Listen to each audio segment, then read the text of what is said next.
Assalamualaikum warahmatullahi wabarakatuh. Kisah jurnalis senior dunia Yvonne Redley kagumi keistimewaan Al-Quran. Ia sempat ditahan pasukan Taliban setelah bebas. Ia mempelajari Islam dan memilih menjadi pemeluknya tahun 2003. Apa perasaan Anda jika tertawan dan ditangkap musuh? Mungkin susah untuk membayangkan nasib Anda akan berakhir pada sebuah kebahagiaan. Apalagi jika menghadapi tuduhan sebagai mata-mata, penyusup, dan lain sebagainya. Namun, tidak demikian dengan yang dirasakan Yvonne Redley, seorang wartawati Inggris.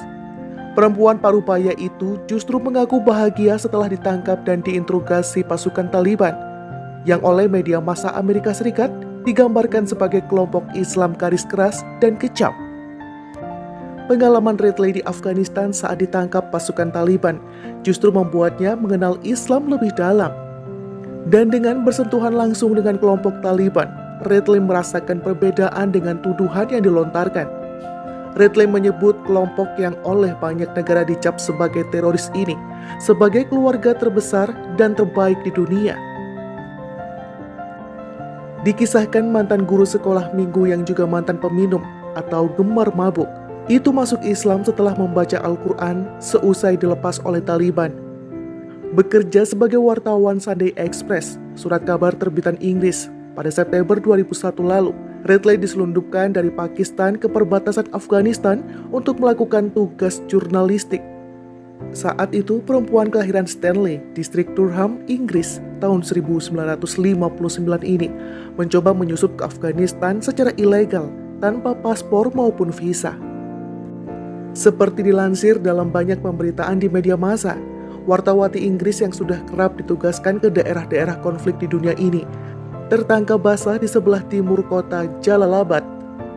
Penyamarannya terungkap ketika ia jatuh dari seekor keledai persis di depan seorang tentara Taliban dan kameranya jatuh. Saat ditangkap, Redley terlihat mengenakan burqa, sejenis busana muslim tradisional Afghanistan. Yang ada di benaknya ketika tentara itu dengan marah mendatanginya adalah rasa takjub. Luar biasa tampan, bola matanya hijau, khas bola mata dari daerah itu dan dengan jenggot yang tebal, batinnya. Tak berselang lama ketakutan mulai merayapinya. Redley diinterogasi selama 10 hari tanpa diperbolehkan menggunakan telepon atau ponsel ataupun menghubungi anak perempuannya yang sedang berulang tahun ke-9. Selama menjalani proses interogasi, Redley mengaku tidak menyetujui apa yang dilakukan oleh kaum Taliban ataupun apa yang mereka percaya sebagai kebenaran. Awalnya bagi Redley, Taliban sama seperti yang digambarkan media massa Eropa tentang kelompok Islam ini. Namun, pengakuan yang diterima Redley selama menjalani masa penahanan dan interogasi justru mengubah semua pandangannya mengenai orang-orang Taliban. Menurutnya, anggapan umum kaum Taliban yang selama ini digambarkan sebagai monster sangat jauh dari realitas. Orang-orang Taliban adalah orang-orang yang baik dan mereka sangat ramah, ujarnya. Dalam acara keterangan pers yang digelar di Peshawar, Pakistan, seusai pembebasannya, Redley menuturkan bahwa selama dirinya ditahan, secara fisik ia tak pernah diperlakukan dengan buruk oleh Taliban. Bahkan perlakuan yang diterimanya tergolong cukup istimewa dibandingkan pesakitan para penghuni penjara lainnya. Di dalam tahanan, Redley dipisah dengan penghuni lainnya, termasuk para tahanan wanita. Selain itu, secara khusus, ruang tahanannya telah dibersihkan dari segala gangguan kecoa dan kalajengking.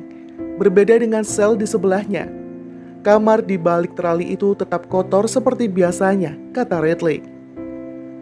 Atas pengakuan Redley ini, banyak pihak yang mengatakan ibu dari seorang putri bernama Daisy ini terkena sindrom Stockholm, di mana Sandra malah kemudian memihak penyandra. Tetapi ia membantahnya. Saya membenci mereka yang menangkap saya meludahi mereka, kasar terhadap mereka dan menolak makan. Saya tertarik Islam hanya ketika saya sudah bebas, katanya menegaskan. Dalam sebuah wawancara kepada situs Islam Online beberapa waktu lalu, Redley mengungkapkan saat menjadi tawanan Taliban, seorang ulama mendatangi dirinya. Sang ulama menanyakan beberapa pertanyaan tentang agama dan menanyakan apakah ia mau pindah agama. Saat itu, saya takut kalau saya salah merespon, saya akan dibunuh. Setelah berpikir masak-masak, saya berterima kasih pada ulama tadi atas tawaran yang baik itu. Dan saya bilang bahwa sulit bagi saya membuat keputusan untuk mengubah hidup saya saat sedang menjadi tawanan, paparnya. Kepada sang ulama, Radley berjanji akan mempelajari agama Islam setelah dibebaskan dan kembali ke London. Begitu kembali ke Inggris, Radley membaca Al-Quran melalui terjemahannya untuk mencoba memahami pengalaman yang baru dilewatinya. Saya luluh dengan apa yang saya baca.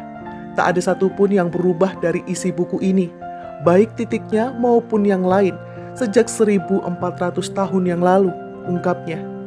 Dalam mempelajari Islam, Radley memilih surat-surat dalam Al-Quran hanya yang ingin ia baca. Ia sangat mengagumi hak-hak yang diberikan Islam pada kaum perempuan. Dan inilah yang paling membuat dirinya tertarik pada Islam. Dalam buku yang ia tulis setelah pembebasannya, Radley menceritakan bahwa dirinya juga sempat menemui Dr. Zaki Badawi, ketua Islamic Center London, dan berdiskusi dengannya seputar ajaran Islam. Dari sinilah kemudian Radley memutuskan untuk memilih Islam sebagai keyakinan barunya. Proses keislaman Radley ini terjadi pada tahun 2003 silam. Mengenai pilihannya ini, Radley mengungkapkan bahwa dirinya telah bergabung dengan apa yang ia anggap sebagai keluarga terbesar dan terbaik yang ada di dunia ini. Bagaimana reaksi orang tuanya yang beragama Protestan Anglikan saat Radley masuk Islam? Pada awalnya keluarga dan teman saya khawatir, tetapi ketika mereka melihat bagaimana bahagianya saya lebih sehat dan merasa hidup saya lebih punya arti. Mereka sangat senang, Papa Radley. Kebahagiaan, ungkap Radley, terutama dirasakan sang ibu ketika ia memeluk Islam. Kebahagiaan tersebut disebabkan semenjak menjadi seorang muslimah. Radley memutuskan untuk meninggalkan kebiasaannya minum minuman keras. Ibu saya sangat gembira karena saya sudah tak minum lagi. Setelah memeluk Islam, Radley memutuskan untuk mengenakan baju muslim dan jilbab. Ia pun hingga kini masih menjalankan profesinya sebagai seorang wartawan. Dedikasi Radley sebagai wartawan memang tak diragukan lagi. Muslimah ini pernah bekerja pada sederet media bergengsi seperti News of the World, The Daily Mirror, The Sunday Times, The Observer, The Independent, dan Sunday Express. Redaktur Sunday Express, Martin Townsend, pernah mengungkapkan komentarnya mengenai Radley. Dia adalah seorang jurnalis yang sangat berpengalaman dan berani. Sementara itu, Colin Peterson, wakil redaktur dari Sunday Sun, menyebutnya sebagai pribadi yang hangat dan suka bersahabat. Pasca tragedi Lockerbie 9 tahun lalu, Radley adalah wartawan pertama yang berhasil mewawancarai Ahmad Jibril, pemimpin populer Front for the Liberation of Palestine, Front Rakyat untuk